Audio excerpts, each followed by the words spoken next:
Unique way to share your money among your heirs in a way that is actually fair. This story is the story of a good friend of mine grandfather, and how he dealt with his inheritance in a very unique way. He had 2 sons, and each of them also had 2 sons. In the last half year of his life, my friend and me visited him every morning and every evening. You see, he did not want to go into a retirement home, and apart from getting ready in the morning and in the evening, he did not really need help.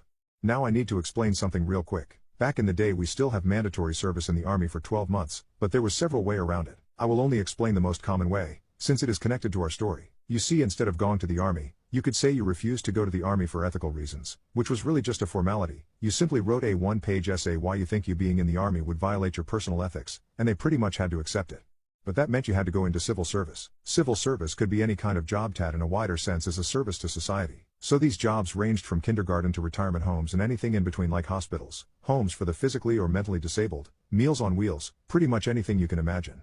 You would be paid for that time the same amount of money you would get in the army, and had the right to certain perks like a free room, health insurance, work clothes, etc., the same stuff any soldier gets. Plus, since soldiers get free food, you either got free food or a food allowance. I did my time in a retirement home, and it was an awesome experience. I think a job like that really widens your horizon as young arrogant shit, and really matures you and shows you what is actually important in life. Back to the story. I was just done with my time in the retirement home, and for 1 year I wanted a job around to make some money. Then one of my best friends comes to me and tells me he needs my help. His grandpa can no longer do everything by himself, but really only needs help in the morning to get ready and in the evening. Since I have learned how to do this from real professionals, he asks me to show him. So his grandpa does not yet have to go into a retirement home. He later admitted grandpa said he would rather kill himself than get into a nursing home, and he seemed really serious about it. He did not tell me at the time since he did not want to pressure me into help like that, which I really appreciated. He was one of my best friends, and I really liked his grandpa. When I was younger, I did not have a grandpa, but we visited him all the time and I became his unofficial 5th grandson, so of course I said yes. The original plan was to show him for 2 to 3 weeks, and then observe him for another 2 to 3 weeks, then he would do it on his own. But we ended up doing it together for over half a year. Then grandpa had a stroke and died within 2 days in the hospital. 2 days later my friend asked me to come with him to the lawyer where the LST will would be spread. His grandfather had specifically asked that his will should be read the day before he gets buried, which is quite unusual, but not illegal as such. I asked why he entered me there, and he told me the lawyer had officially invited me, since grandpa had left me something as a thank you for my service. I was a bit embarrassed, but also happy that grandpa had thought so highly of my service he even put me in his last will. Now my friend's dad is an entitled asshole, and the same goes for his uncle. We arrived there, and went into the room. My friend is F. You get 3 guesses whom he is. Entitled is Ed and entitled uncle is EU. Ed, to me, why the hell are you here? I know that dad called you in jest his 5th grandkid, but this is for real family. EU, I bet the little gold digger hoped he would get some money in the will. Me, I was asked to be here by the lawyer. Take it up with him, I have no idea why I'm here. Ed, if you pulled something to get to his money I will sue you so hard even your kids will still need lawyers. F, show some respect and stop shouting. I know you two did not really give a shit about your dad, but show at least a minimum of respect. EU, how dare you talk like that to your elders, you little shit. F, you two get exactly as much respect from me as you showed your own father, none. He really shouted th4e last word, and it finally shut the two up. We sat down and still had to wait for the other 2 grandkids to arrive. The 2 sat right behind us, and what they talked about really made my blood boil. Apparently they had both gotten new cars, new jewelry for the wife, and had planned a huge holiday. All that was paid for by credit, and they had planned to pay for it with the inheritance. None of them said even a word about missing him, being sad that he died. Nothing. Only memem and money, money, money. They seemed to be in competition who could spend the inheritance faster the way they planned away the money. Then finally we were all there and the lawyer read out a short letter. What I tell you here is a much shortened version, but the real thing was several pages. But it boils down to this. In recent years I more and more realized that some people in my family cared a lot more about me than others. I am especially disappointed in my 2 sons, but I wanted to be really fair and not biased, so I came up with a point system. Letter/phone call, 1 point plus 1 extra if it is very long visit, 2 points per hour plus 1 point per hour of travel to me and back helping me out with something, 3 points per hour. This is the final result over the last 3 years of my life. Ed, 8 points EU, 10 points you kid 1, 150 points you kid 2, 133 points brother, 288 points F, 7,341 me, 5,883. My lawyer has already liquidated most of my assets except the house. Once it is sold, the money will be divided by the points, so we know what each point is worth, and then every person gets a share of the money according to his points. For about a minute you could hear a pin drop, then both Ed and EU started shouting at the same time that they knew we would have pulled something and this will would never stand. Of course they tried to sue, EU his kids and Ed together, but they lost, and there was a secret clause, not really secret, it was simply not read to us that day, so nobody realized it was in there since we all assumed everything was read to us on that day by the lawyer in the will that if someone sues against the will, he loses his share of the inheritance. It took nearly 3 years until all the lawsuits were over. I was blown away when we finally got the money. I am not naming a sum, but it was way more than I felt comfortable accepting. So I wanted to give at least some of it to the other 3 grandkids, but my friend finally convinced me to accept by saying to me, "You cared for him when he needed you, without expecting anything for it, which makes you 10 times more his family than any of those efforts."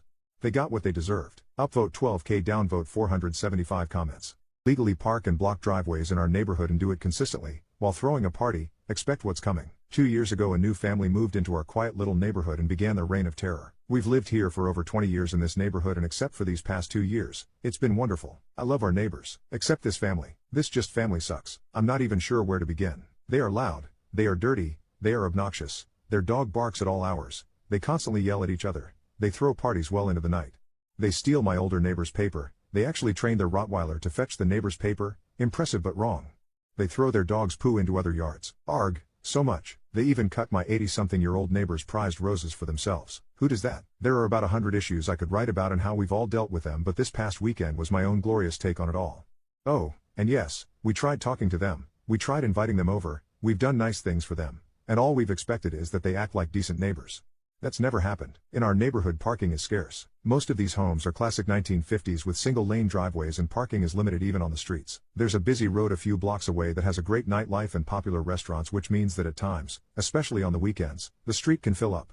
This family has 4 drivers and 5 vehicles with only enough space for 2 in their driveway at a time. Constantly they would park and leave their vehicles for days, and sometimes weeks, in front of others' homes, sometimes leaving their driveway empty for no reason with all of their cars parked on the road.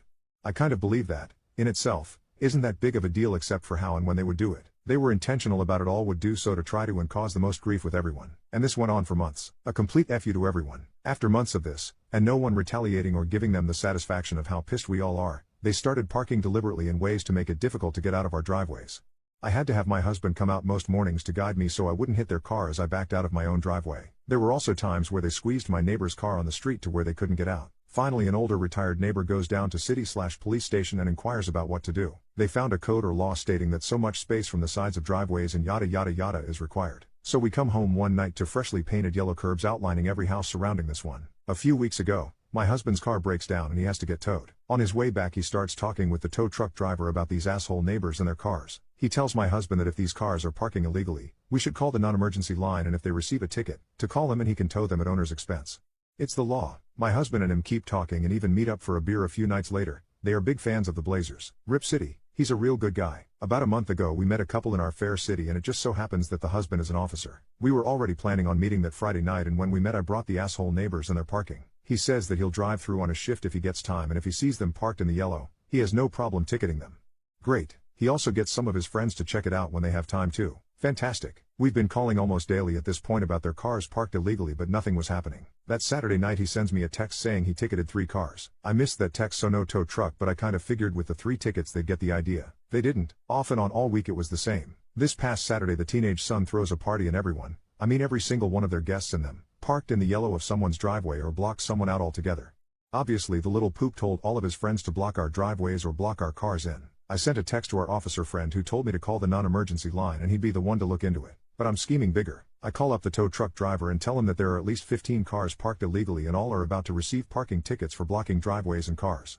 I let him know we are friends with an officer, and he and I scheme a little further. We get a solid plan. I call our officer friend back and tell him our plan, and I also mention that the party is likely going to be filled with underage drinkers.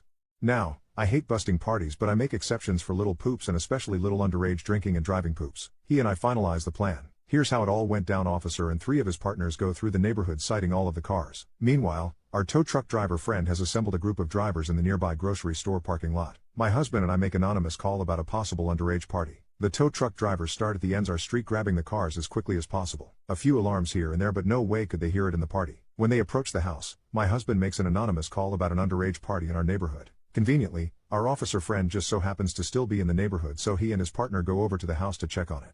As they knock on the door, lights go out, music shuts off, and the house goes quiet. At this moment, the tow trucks come in and are now towing the remaining 5 cars right from in front of their home. I just wish I could see the kids' faces inside as they are all having a dilemma about what to do. Do they go out and bust themselves for underage drinking and try to stop their cars from being towed, or do they just sit and bite the bullet and watch $250 plus go down the drain? On Sunday they had 3 cars returned from being towed and all 3 are parked just shy of the yellow lines. I'll call this a win. My husband and a couple of neighbors also spent Sunday putting up some new cameras. They were all very giddy and loud about it all. Something about all the lights and police on Saturday made them nervous. Pretend you like me to get taken out on expensive dates? I'll trick you into paying. So this one might be a bit tame for this subreddit, but hopefully you guys still get a kick out of it. I am new to the subreddit and just Reddit in general, so I'd love to hear your feedback. Also gonna be a long one, so hold on to your butts. For context, my family is in a very fortunate position financially, and I would describe myself as upper middle class. This story happened a few years ago when I was at university. It was a fairly small university, so many of the students lived locally, in a generally very working class area. I also have a twin brother who goes to a different university nearby, who has a small part to play in this story. I had never really had much luck with dating due to having some pretty niche hobbies and interests, so it was hard to find people I can relate to and really click with, but I would always get on, and remain friends with people if things didn't work out. I ended up dating a few girls on the uni netball team. They all seemed nice, but again, it was clear we were not a great match. Because I stayed on good terms with everyone, I ended up spending a lot of time around the people I had previously dated, but just as friends. Consequently, most people on the netball team were familiar with me. Enter the greedy girl, Gigi. She was a bit of an outlier in the team and didn't speak much, so nobody knew much about her. One day, she comes up to me and asks me out on a date. This was a nice surprise as I was normally the one asking, so I said yes, as I had no reason to dislike her at this point. After I say yes, we chat for a bit and she keeps trying to shoehorn into conversation the fact that she, like many others around here, doesn't have a lot of money. I didn't really think about it too much at the time, but in hindsight it was obvious. To keep the story short, I won't explain the dates. We went on 3 before I realized how greedy she was. All you guys need to know is that I paid for everything on every date, but I didn't mind doing this. We normally went out on weekends. One day I went to the library to get some work done. The desks have tall partitions between them for independent work, but whispering was still allowed in this area. Over the partition in front of me I hear Gigi's voice whispering to a friend. I begin to stand up to say hi, but stop myself to listen to their conversation just before my head emerged over the top. She was talking about me, calling me things like a posh CNT, but saying she was going to let me take her on a few more dates because I took her to fancy bars and bought her expensive drinks. I thought about it and realized that she had always gone for the most expensive drinks on our dates so far, so I decided it was time for some revenge.